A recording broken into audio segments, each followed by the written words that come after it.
Magandang buhay po sa lahat. Samahan niyo ako magluto ng eggplant with oyster sauce. In oyster sauce. Yan. Meron tayo ditong eggplant cut into cubes. Like cubes. Tayang ganito. Yan. Then, garlic, ginger, spring onion, red chili. Yan. Red chili. Minced pork, seasoned with salt. Mainit na kawali, oil. Medyo damihan natin dahil ipiprito muna natin ang eggplant. Pag mainit na ang oil, ilagay ang eggplant. Till maging golden brown.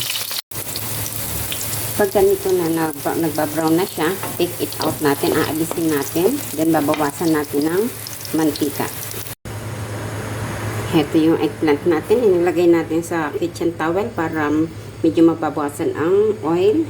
Then, sa kawali, ilagay ang minced pork. Igisa-gisa din hanggang maging golden brown. Yan. As you can see, wala siyang oil. Hindi ko siya sadya nilagyan. Lagay na natin ang ating aromatics.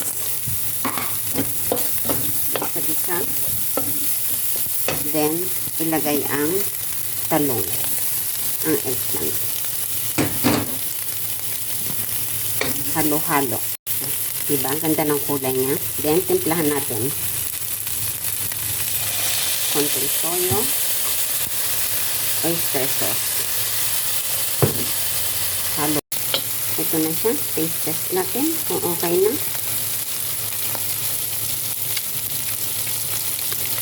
Spicy, a little bit sweet, a little bit salty. Okay na siya. Ito, luto na ang ating eggplant with minced pork and oyster sauce. Taste test tayo. Yan.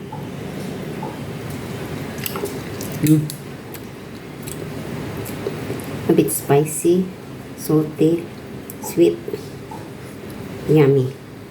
Sana po matry nyo. Thank you for watching. God bless. Bye!